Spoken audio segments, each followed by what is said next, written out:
This is not our theme music, ladies and gentlemen. It's just Stuart playing again with the audio track. But welcome back, ladies and gentlemen, to the Rand Network, where, we just love to nail the left and the Democrats and the media with their shit.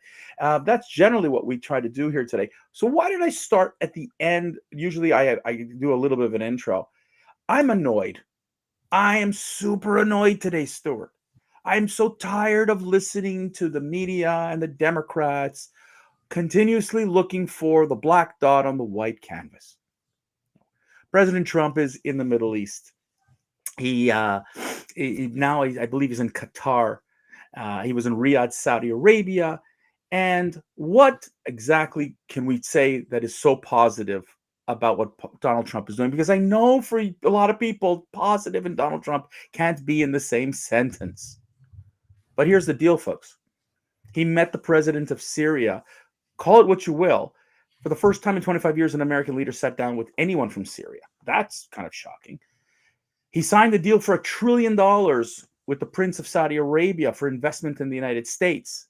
That's getting no attention. And look at the business leaders in that forum who were there to make deals between the U.S. and Saudi Arabia. It was a who's who. But let's focus on a plane that Boeing has delayed for 8-9 years already, and Chuck Schumer wanting to investigate the personal benefit that Donald Trump might get. But how about Ukraine and Joe Biden, the personal benefit that him and his family got? No. Let's leave that alone. So, folks, if you're new to the Rand Network, welcome. We love to do this kind of shit. Unedited, uncensored, unfiltered, non-apologetic rants. We go all over the board. Politics, modern life, you name it. It's absurd, people. We're living in crazy freaking times.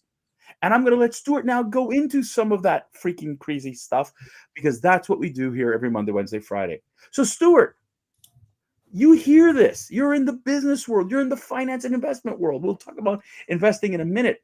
But what is your reaction? What have you heard from your clients' reaction in terms of this movement and shaking and deal making and all this change that is happening?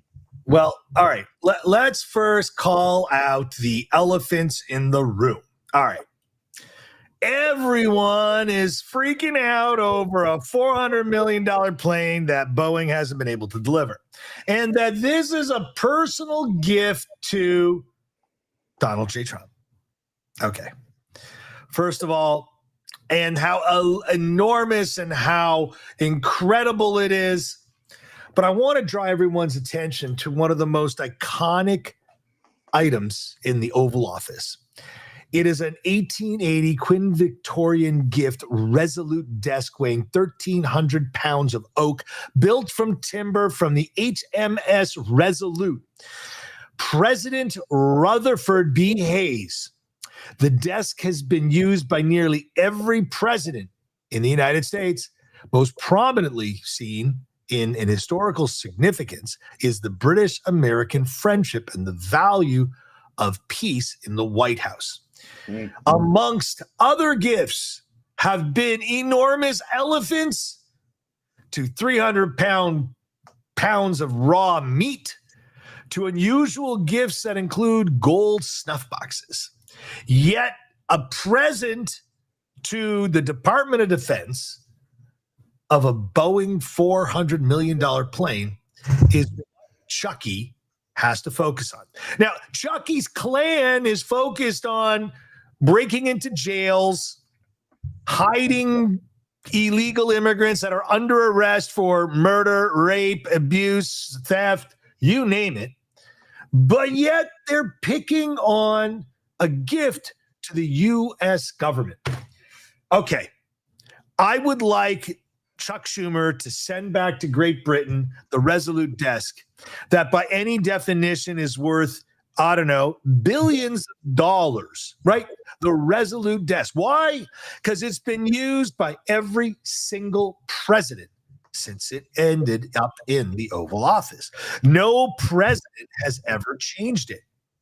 Was back then this Resolute desk equally as advertised as a $400 million plane? Well, all right, guys, enough bullshit. Get your head out of the sandbox. This is nothing there. You know, I almost sound like a Democrat by saying there's nothing there. But David, Let me bring the mic closer. You're really close.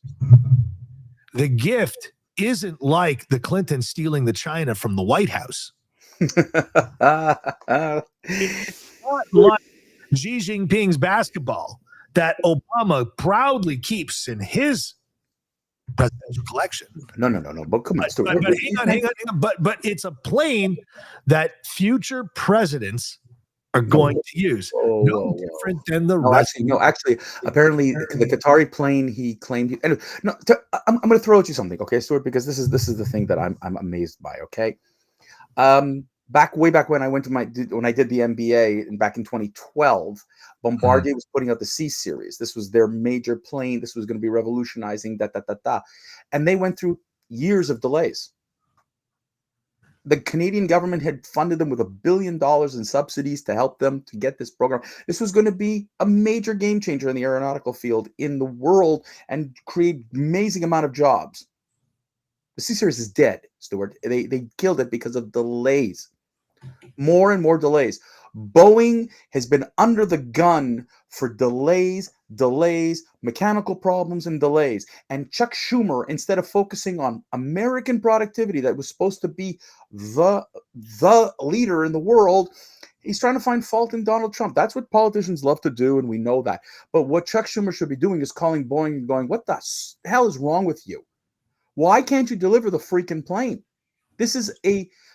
Could you imagine? This is a calling card. Everywhere Air Force One flies around the world, this not only promotes Boeing, but the United States of America. I'm not American.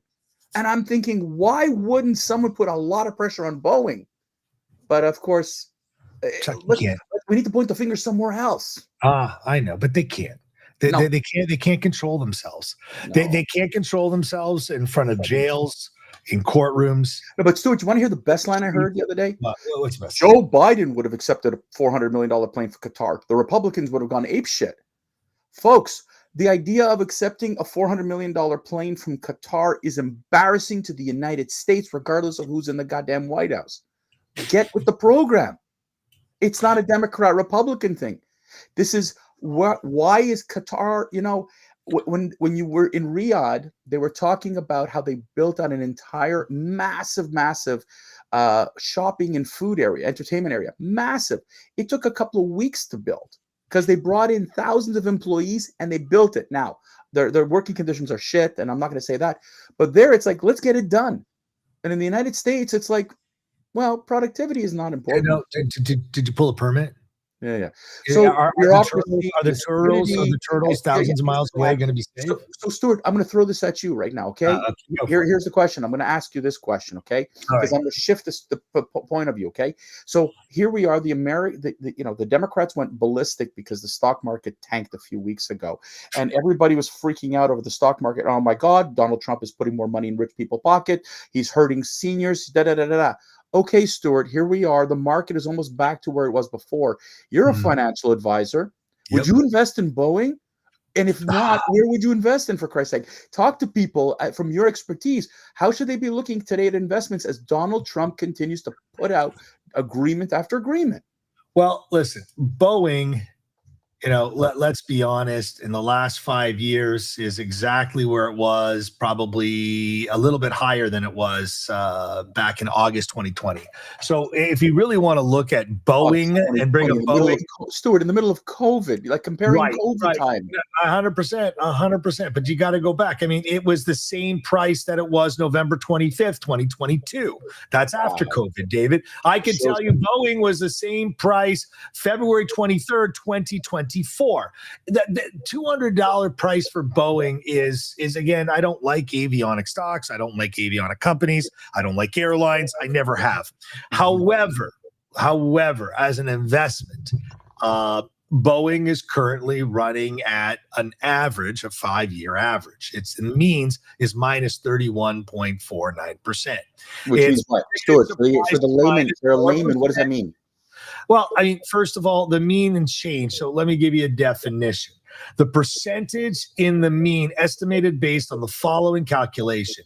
Means estimate change, current means versus old means. Okay, it's very complicated. It's not a simple answer. Stuart, in case 30-day means estimated is example old means versus new means the 30 days prior. So it refers to the means. It's gone down 31% in the previous 30 days and now is reverted back, and predicted surprise is to still remain about 4% down. Anyways, its earnings per share are minus 6.5%, thereabouts, right?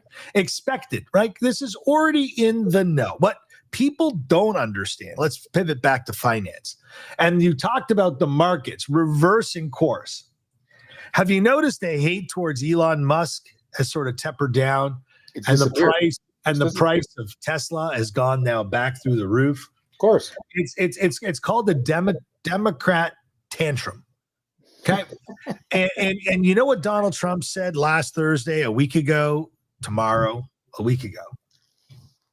It's a good time to buy stock. Stuart, you know what's incredible? What is incredible, like, and I don't think our viewers understood what you talked about means before, but guys, Stuart will post it later on the Rat Network post. It'll give you a little bit more of a layman's terms. But here's the thing that I find amazing. A few weeks ago, stock market tanks. Everybody freaks out. China tariffs. He makes a comment about not having to buy 10 Barbies, all kinds of stuff. And of course, the Democrats and the media jump on him saying he's killing America. And then all of a sudden, you get a statement this week that it's on hold for 90 days. They're going to negotiate in good faith. Now, good faith with China, call it what you will. There are people who believe one way, whatever. But here's what's happening. He's causing disruption. Yeah, but he's making deals. And if I'm an American today, I'm unfurling my flag. This president, what he's trying to do for me is, if I was an American, is more than any president, Democrat or Republican. And I don't know how long. Okay, I'm sorry to the Bushes, and I'm sorry to, maybe Ronald Reagan was the last president who did something significant as a president. But if I look at again and again and again, Clinton, Obama, Biden, Bushes, you name it, in the last 40 years, I don't see anything as dramatic and as seismic, all right, earth-shattering like this. I mean, the guy is going around and he's making deals, trade deals. He's trying to create more, peace. Listen, India and Pakistan under Biden probably would have gone to war.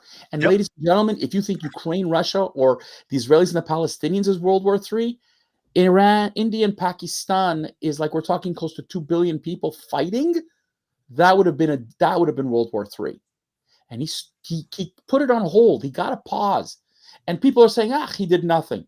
He can get no benefit out of the media. He can get no benefit from his detractors. Everything he does is shit. But listen carefully, and we talked about it in our last rant. People in the know in the Democratic Party are going, we screwed up. The man is succeeding, but they won't admit it. And they need to find a way to track you. So Chuck Schumer, the hateful Jew, stands up there and goes up and makes a statement. Oh, we should investigate to see what kind of personal benefit Trump gets. You didn't investigate your own president, for shit's sake. Your own president was making money off of Ukraine for years, and you ignored it and denied it. And here you're going after this. Pardoned it away. Pardoned away. Stuart, listen, I'm going to ask you this question, because you're so if you're sitting today right now and saying, okay, I want to invest, and I know people who are just getting into this because they've been afraid, because the media has scared the crap out of them. What would you tell them to do today with their money if they're for very simple. A rudimentary vanilla explanation what to do with money is on the dips, because I likely believe there will be another small dip, 5-10%. Slowly deploy money into the S&P index. Why the S&P index? It's because it is a balance of a growing marketplace. You take the losers off, put winners on.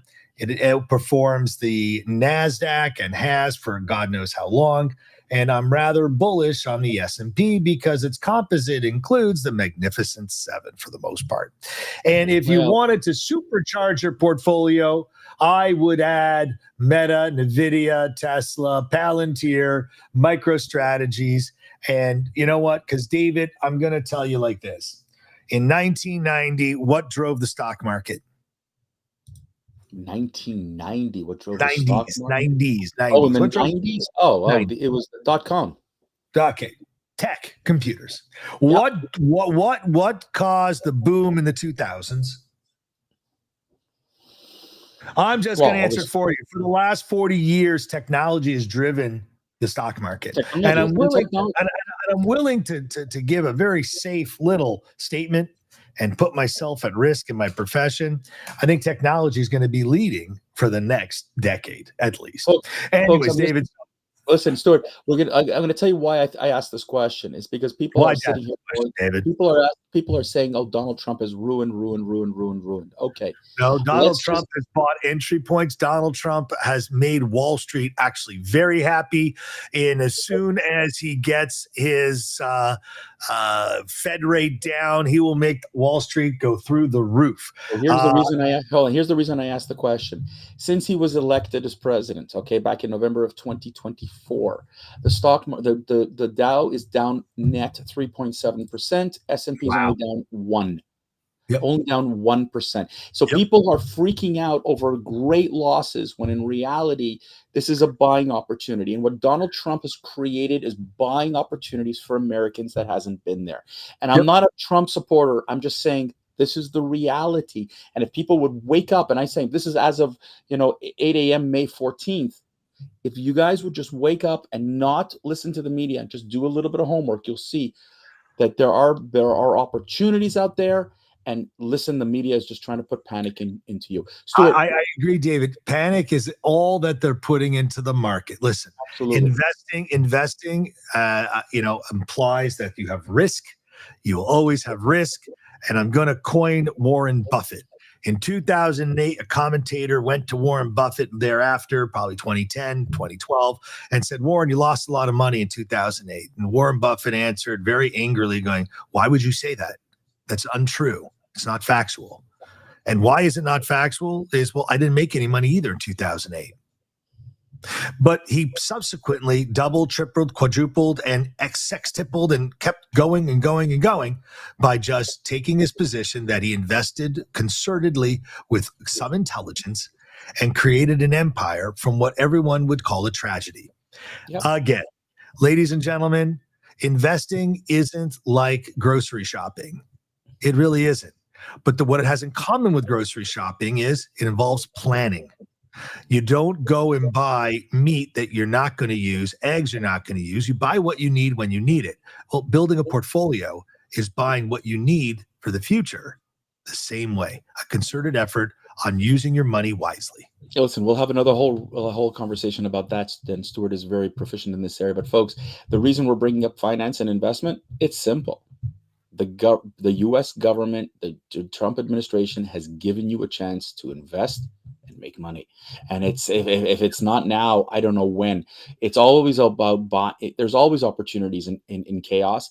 And I'll tell you something. If you wait until the stock market grow or the S&P continues to jump up, you'll lose a heck of a whole lot. Hey, I got a better one for you, David. Let's just track and look at Nancy Pelosi's portfolio. So let's go on that end. We're going to end up today because Stuart has a hard on for poor Nancy. All right, ladies and gentlemen, thanks for tuning in again. We love you, folks. Please, please, please share, like, and all this kind of stuff. We really appreciate it. And until